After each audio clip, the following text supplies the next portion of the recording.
लड़के को हर रात सोने से पहले एक कैप्सूल लेना पड़ता था, लेकिन एक दिन उसे कैप्सूल में एक कीड़ा मिला। लड़के ने तुरंत चाकू लिया और कैप्सूल को काटा। जैसा उसने सोचा था वैसे ही उसे अंदर एक कीड़ा मिला। उसे और भी बड़ा झटका अगले दिन लगा जब वो कीड़ा 5 सेंटीमीटर लंबा हो गया। लड़के ने अपने बायोलॉजी टीचर से मदद मांगी। टीचर ने बताया कि ये कीड़ा नहीं बल्कि एक फंगस है और ये एक ऐसा फंगस है जो लगभग खत्म हो चुका है। टीचर ने लड़के से पूछा कि उसे ये कहाँ से मिला। लड़के ने सच बोलने की हिम्मत नहीं की और झूठ बोला कि उसे ये बेसमेंट में एक सड़ी हुई जार में मिला। लेकिन टीचर ने कहा कि ये फंगस सिर्फ लाशों पर उगता है। फिर एक लड़की ने इंटरनेट पर जानकारी ढूंढी। पता चला कि ये फंगस पहले जादू टोने की दुनिया में काफी प्रचलित था। ऐसा कहा जाता था कि ये फंगस आत्माओं और शैतानों से बात करने का जरिए होता था, लेकिन अब ये फंगस लगभग खत्म हो चुका है। लड़का इस बात को लेकर काफी उलझन में था। ये कैप्सूल उसके पिता की फार्मास्यूटिकल फैक्ट्री में बनाए जाते थे। सिद्धांत रूप में फैक्ट्री का स्वच्छ वातावरण ऐसा कुछ नहीं होने देना चाहिए था, लेकिन जब उसे याद आया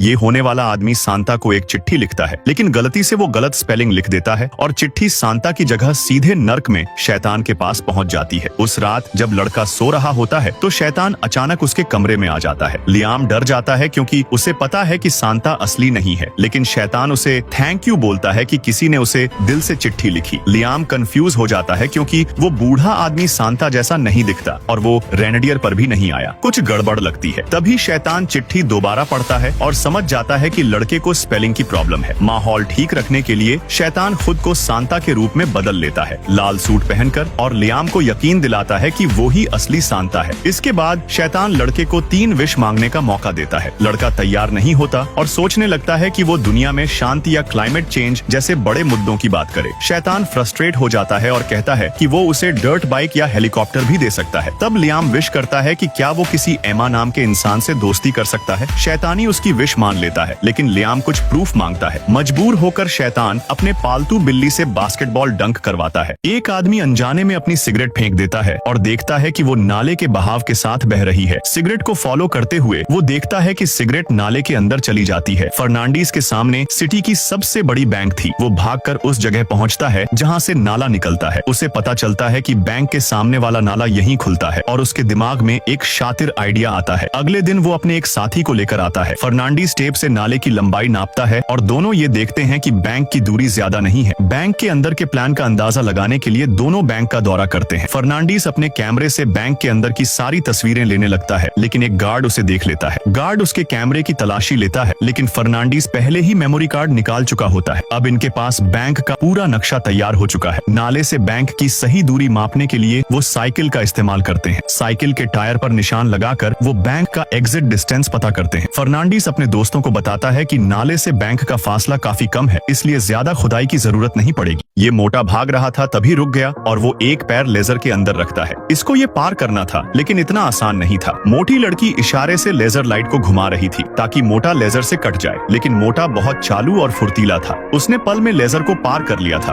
और कहता है अब बता। तभी मोटी कहती है कि तिजोरी वहाँ नहीं इधर है। अब मोटे को फिर से लेजर पार करनी पड़ेगी। मोटी बुलाती है। अब मोटा बड़ी फुर्ती से लाइट को पार कर लेता है। अब मोटी बटन दबाती है। लेजर लाइट गायब हो गई। अब मोटा एक मूर्ति को दबाता है, लेकिन कुछ नहीं हुआ। वो फिर दबाता है। इस बार भी कुछ नहीं हो रहा था। दूसरी तरफ कुछ लोग थे, तभी दरवाजा घूम गया। वो लोग तिजोरी में पहुंच गए। इनके सामने बहुत सारा पैसा था और ये लोग दरवाजे के दूसरी तरफ थे। एक लड़का फ्री फायर खेल रहा था। ये लोग बंदूक लेकर सावधान थे। तभी ये मोटी नोट की गड्डी को उठा लेती है और छुपाने लगती है। मोटा कहता है ये क्या कर रही है और पैसे मत उठा। तभी वो और पैसे उठाती है। फिर वो दरवाजा घूम गया। अब वो लोग यहाँ आ गए थे। इन लोगों ने देखा वहाँ गड्डी कम थी। तभी ये गंजा बगल से गड्डी उठाकर ऊपर कर देता है। लड़की कहती है